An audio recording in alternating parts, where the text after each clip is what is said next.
ህፃን ትግራይ ሕዚ በምክንያት የትግራይ ህፃናት በጦርነቱ ምክንያት በተፈጠሩ ችግሮች 50% የሚሆኑት በትምህርት ገበታ ላይ የሉም። ከመጀመሪያውኑ 49% የሚሆኑት አልተመዘገቡም።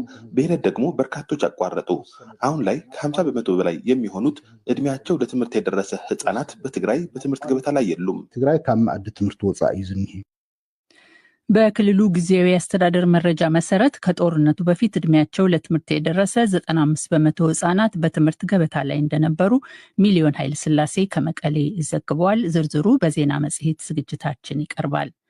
ኢራንና እስራኤል ዛሬም ለአራተኛ ቀን አንዳቸው በሌላኛቸው ላይ የሚሳኤል ጥቃቶችን መፈጸማቸውን ቀጥለዋል። ኢራን ዛሬም ወደ ተለያዩ የእስራኤል ከተሞች ባስወነጨፈቻቸው ሚሳኤሎች በደረሱ ጥቃቶች 11 ሰዎች ተገድለዋል። ኢራን በቴል አቪቭ፣ ቤኒ ብራክ፣ ፔታ፣ ቲክቫ እና ሃይፋ ከተሞች ባካሄደችው የሚሳኤል ድብደባ መኖሪያ ቤቶችም እንዳልነበሩ ሆነዋል። የእስራኤል ጦር በበኩሉ ዛሬ ኢራን ላይ ባካሄደው ጥቃት ከኢራን የሚሳኤል ማስወንጨፊያዎች 1/3ኛውን አውድሜያለሁ ብሏል።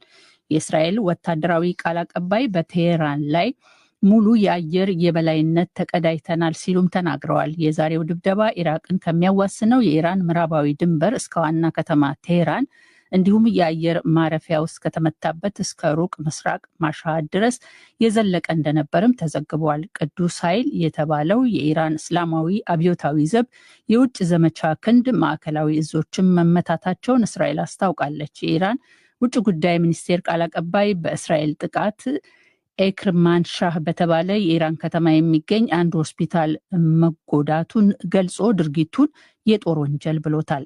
የኢራን የጤና ሚኒስቴር እንዳስታወቀው በእስራኤል የአየር ጥቃት ቢያንስ 224 ሰዎች ተገድለዋል፣ ከ1200 በላይ ደግሞ ቆስለዋል። ቴህራን ባጸፋው ወደ እስራኤል ባስወነጨፈቻቸው ሚሳይሎችና ድሮኖች ቢያንስ 24 ሰዎች ሲገደሉ 592 ደግሞ ቆስለዋል ሲል የእስራኤል ጠቅላይ ሚኒስቴር ቢሮ አስታውቋል።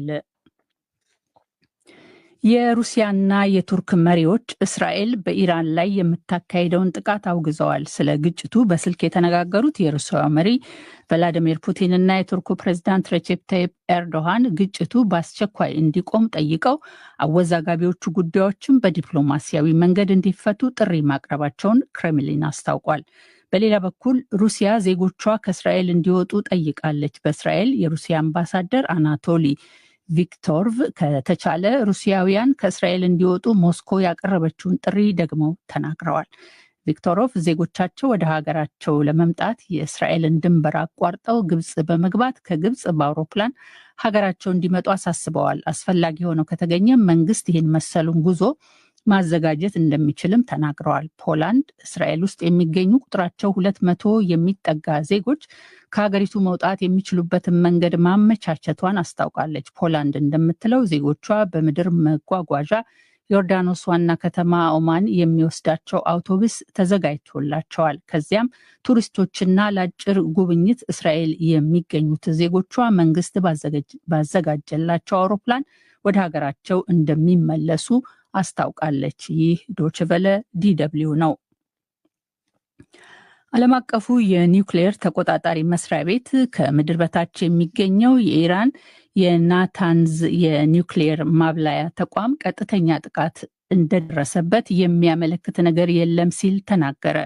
ከምድር በላይ ያለው የተቋሙ አካል ግን በእስራኤል የአየር ድብደባ ጥቃት ደርሶበታል። ይህን ያረጋገጡት የኒውክሌር ተቆጣጣሪ ተቋሙ ኃላፊ ራፋኤል ግሮሲ ከታንዙ የኒውክሌር ተቋም ውጪ አሁን ያለው የጨረር መጠን ተቋሙ ከመመታቱ በፊት ከነበረው ጋር ተመሳሳይ ደረጃ ላይ ይገኛል ብለዋል። ከዚሁ ጋርም ከምድር በታች የሚገኘው የዩራኒየም ማብላሊያው ጥቃት እንደደረሰበት የሚጠቁም ማሳያም የለም ብለዋል። ይሁንና በስፍራው ኤሌክትሪክ መቋረጡ በዚያ የሚገኘውን የንጥረ ነገሩን ማጣሪያ ግን ጎድቶት ሊሆን ይችላል ሲሉም ተናግረዋል። በተቋሙ የኢራን አምባሳደር ለጥፋቱ እስራኤል ተጠያቂ እንድትደረግ ለተቋሙ የቦርድ አባላት ጥሪ አስተላልፈዋል። ቡድን 7 የሚባለው የዓለም ባለጸጋ ሀገራት ስብስብ የመሪዎች ጉባኤ በካናዳዋ በካናናስኪስ ከተማ ውስጥ ዛሬ ይጀመራል። የብሪታንያ፣ የካናዳ፣ የፈረንሳይ፣ የጀርመኒ፣ የኢጣሊያ፣ የጃፓን እና የዩናይትድ ስቴትስ እንዲሁም የአውሮፓ ህብረት መሪዎች የሚሳተፉበት ይኸው ጉባኤ የዩክሬንና ሩሲያ እንዲሁም የእስራኤል ኢራን ጦርነቶች እንዲሁም ያልተረጋጋው የዓለም ኢኮኖሚ ጥላ አጥልቶበታል። በጉባኤው ላይ ካናዳ በተቻለ መጠን ከዩናይትድ ስቴትስ ፕሬዚዳንት ዶናልድ ትራምፕ ጋር ላለመጋጨት ትሞክራለች ሲል ሮይተርስ የዜና ወኪል ዘግቧል። ማራኪ የተፈጥሮ አቀማመጥ ባለው በካናናስኪስ ከተማ የተሰበሰቡት ጉባኤተኞቹ ተግዳሮቶች ይገጥሟቸዋል ተብሎ ይጠበቃል። ከመካከላቸው ትራምፕ ስልጣን በያዙ በ5 ወራት ውስጥ ዩክሬንን በተመለከተ መከተል የጀመሩት አዲስ የውጭ ፖሊሲ፣ ከሩሲያ ጋር የፈጠሩት የቅርብ ግንኙነት እንዲሁም ዩናይትድ ስቴትስ በአጋሮቿ ላይ የጣለቻቸው አዳዲስ ተጨማሪ ታሪፎች ይገኙበታል። በእስራኤል ኢራን ግጭት ምክንያት የነዳጅ ዘይት ዋጋ በዓለማችን እጅግ ባሻቀበበት በዚህ ወቅት ላይ የሚካሄደው የካናዳው ጉባኤ ዲሞክራሲያዊ መርህን በሚከተሉ ሀገራት መካከል አንድነትን መልሶ ለማስፈን ሙከራ የሚደረግበት ወሳኝ ወቅት ተደርጎ ተወስዷል። የጀርመን መራሄ መንግስት ፍሬድሪሽ ሜርስ የመጀመሪያቸው በሆነው በዚህ ጉባኤ ላይ ከመገኘታቸው በፊት በሰጡት አስተያየት ለሰባቱ የዓለማችን በኢንዱስትሪ የበለጸጉ ሀገራት ዋነኛው ግብ ስምምነት ላይ መድረስና እርምጃም መውሰድ ነው ሲሉ ተናግረዋል። የመሪዎቹ ጉባኤ የዛሬው ትኩረት ኢኮኖሚ፣ የንግድ ስምምነቶችና ቻይና ናቸው። ጉባኤው እስከ ነገ ማክሰኞ ይቀጥላል።